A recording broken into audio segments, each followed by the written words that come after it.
ಈ ಕಾರ್ಯಕ್ರಮದ ದಿವಸದಿಂದ ಇವತ್ತಿನ ಈ ಕಾರ್ಯಕ್ರಮದ ಕೇಂದ್ರ ಬಿಂದು ಆತ್ಮೀಯರಾದಂಥ ಅಂಬೇಡ್ಕರ್ ಹಾಗೂ ಎಲ್ಲ ಸಾಹಿತ್ಯ ಪರಿಷತ್ ಅಧ್ಯಕ್ಷರಾದಂಥ ಹಾಗೂ ಎಲ್ಲ ಹಿರಿಯ ಸಾಹಿತಿಗಳೇ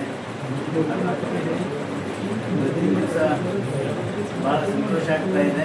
ಯಾಕಂತಂದರೆ ನಮ್ಮ ತಾಲೂಕಿನವರಾದಂಥ ಪಿ ಗುಂಡೇರವರಿಗೆ ಎಲ್ಲ ಸಾಹಿತ್ಯ ಸಮ್ಮೇಳನದ ಅಧ್ಯಕ್ಷರನ್ನು ಆಗಿದ್ದಾರೆ. ಅವರಿಗೆ ಅಭಿನಂದನೆಗಳು ಮತ್ತು ಇದಕ್ಕೆ ಕಾರಣೀಭೂತರಾದಂಥ ನಮ್ಮ ಶ್ರೀ ವಿಜಯಕುಮಾರ್ ಅವರಿಗೂ ನಮ್ಮ ಸಮಸ್ತ ಸೇಡಂ ತಾಲೂಕು ವತಿಯಿಂದ ಅವರಿಗೆ ಧನ್ಯವಾದಗಳು.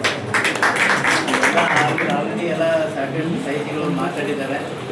ನಮ್ಮ ಜಿಲ್ಲಾ ಸಾಹಿತ್ಯ ಪರಿಷತ್ ಈ ಯಶಸ್ವಿಯಾಗೋದು ನಮ್ಮ ಸೇಡಂ ತಾಲೂಕಿನಿಂದ ನಾವು ಹೆಚ್ಚಿನ ಜನಸಂಖ್ಯೆ ಇಲ್ಲಿ ಹೋಗಿ ಯಶಸ್ವಿ ಮಾಡೋಣ ಅಂತಂತೇಳಿ ಮತ್ತು ಈಗಾಗಲೇ ನಮ್ಮ ಸಹೋದರಿಯರು ಹೇಳಿದರು, ಶ್ರಮ ಯಾವಾಗಲೂ ಒಬ್ಬ ಯಶಸ್ವಿ ಪುರುಷನಿಂದ ಅವರು ಮೇಳೆ ಇರ್ತ ಅಂತಂತಂದು ಇದಕ್ಕೆ ಇದೆ ಸರ್.